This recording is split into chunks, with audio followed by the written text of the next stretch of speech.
I have probably cooked more meals for Fred Kirschenmann than anyone. You know, that's excluding my wife, but including my father. I tried to calculate this recently. On average, I'd say I cook Fred like 50 meals a year. I've been doing this for 10 years. It's well over 500 meals. Okay, so just not that long ago, he came into the restaurant with his wife, Carolyn, who's here tonight, which is a rare appearance. Most of these meals that I've cooked for Fred, or almost all of them, have been alone, for him anyway. Okay, so I prepared a very special meal for he and Carolyn on this night at Stone Barns, and I decided to serve a new kind of egg dish for Fred. I'd served a lot of eggs to Fred. We're on a farm, and we produce nice eggs, and Fred loves eggs.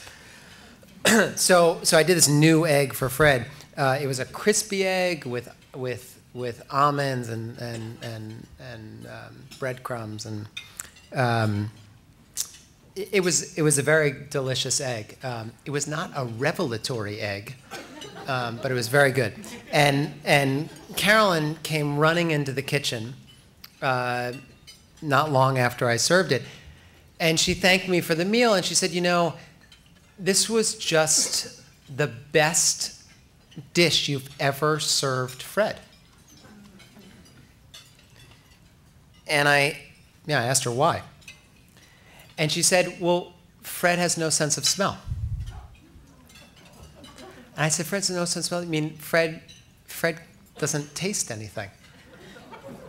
It's after 10 years and 500 plus meals. And she said, well, Fred tastes with texture. And I thought that, well, it surprised me. Both because I really thought I knew Fred quite well. But what surprised me most wasn't the fact that in all these years Fred never mentioned this fact to me about himself. It was probably to spare me of my feelings. What surprised me most was the realization that I've had some of the best conversations about food with Fred. He manages to elevate conversations about really anything he cares about. And while he may not be a foodie in the James Beard sense, he's done more to affect farming and good flavor than just about anybody else. He's done it by operating the largest organic wheat farm in the United States. He's done it by integrating livestock, cereal grains, green manure, and forage crops. He's done it by writing about issues before they were even issues. He's done it by being the voice of the Leopold Center in Iowa, and now the voice and conscience of the Stone Barns Center in New York. He's done it with incomparable intellect. He's done it with a degree in philosophy, and he's done it by getting a PhD as a theologian. In that sense, Fred defies every preconceived notion we have of an organic farmer. Okay, so here's the question. And I would only underscore this by saying this question is of absolutely no importance to Fred Kirschenmann. And the question is something that I've always wondered. If Fred has been such a towering figure in the good food movement, of which we are all celebrating tonight, why is he not a household name in the way that, say, Wendell Berry or Michael Pollan are? So this very question was asked of me the other day at a meeting we had at Stone Barns. Fred wasn't there. I, characteristically, fumbled around for an answer until a distinguished person at the table offered the answer. And he said, the reason that Fred is not a household name is because Fred is not a self-promoter. Simple. And that is exactly right. Fred has an otherworldly sense of humility. I have learned so much from Fred. More, I imagine, than from anyone else. And that's except for my wife and except for my father. But this is the greatest lesson Fred has taught me. And I think it's why this James Beard Award is so important. It gives credit to a great man who does not seek it, but deserves it more than most. Ladies and gentlemen, Fred Kirschenmann.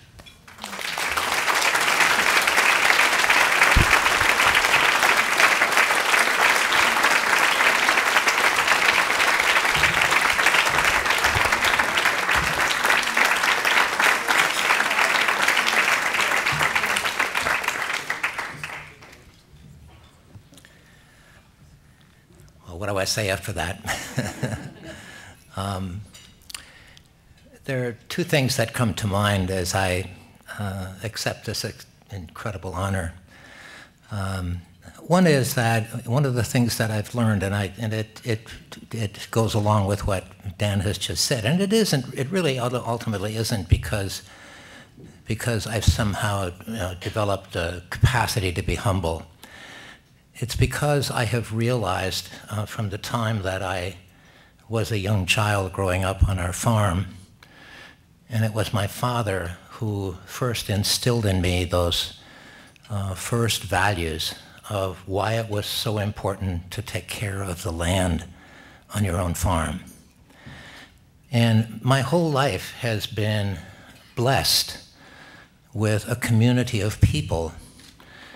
And so everything that I am and everything that I've ever done, and if I am indeed deserving of this award, it really doesn't belong just to me. It belongs to that community of people that I have been always so fortunate to have in my life with me.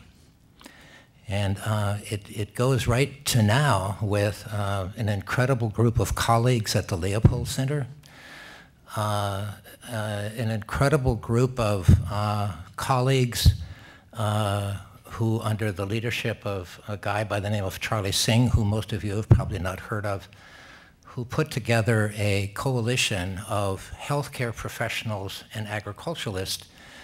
And we get together once every 2 years at Mountain Sky, Montana, and wrestle with the issues of why is it that so much of our agriculture and food issues are related to our health issues, and what do we do about that? And they have been so important to my professional development that I can't even begin to name it. And to this incredible staff of people at the Stone Barn Center and at the Blue Hill Restaurant who have taught me so much about food issues and agriculture issues, and why it is so important for us as farmers to produce the food in a particular way so that chefs like Dan can produce those incredible meals, which, as he pointed out, I have. If you think that if anybody needs a set of perks in connection with their jobs to be able to eat at Dan's restaurant every time I'm there. And so I really have to say that this award belongs to all of those people in my life. And it's not because I'm particularly humble, it's because I recognize that it's always that community of people behind me. So that's one thing I wanted to share with you. The other thing is that, which I've become increasingly, I've been involved in sustainable agriculture now for over 30 years. And during most of that time, all of us were primarily focused on how do we make things a little less bad. Assuming that the current food system was going to be okay, and what we got to do is green it up, do a little less damage in the environment, make it a little better, et cetera. And I think that it's clear to me, at least, that we're now crossing a threshold in which that's just not going to work. And what we have to think about now is designing a new food system that's not only going to be resilient and, quote, sustainable in an entirely new future in which we don't have cheap energy, we don't have surplus minerals that we can mine in an ongoing way, and that we can't continue to simply push our wastes into the environment and expect that it can continue to absorb them. All of that era is gone. And so we now have to live in a new world.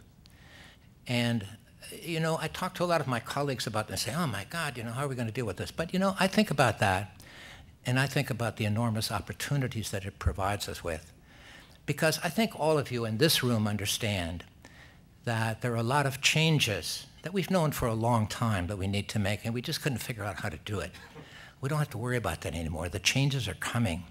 So they now provide us with incredible opportunities to redesign the food system, not only in a way that all of us can eat the way that I eat delicious food when I eat at Dan's restaurant, but that we can eat in our homes and with our families, because there's a much better way, and we all know this, and the new world that we're going to be living in is going to give us the opportunity. In fact, it's going to probably push us to produce this much better food in a much more sustainable way for a future that this new generation of young people, which is one of the other things that inspires me so, that we see now at the Stone Barns all the time, who really understand this and who want to be a part of this new world, who want to be the farmers to produce food for people. They're not particularly interested in producing commodities. They want to raise food for people, and they want to do it in a way that enriches their lives.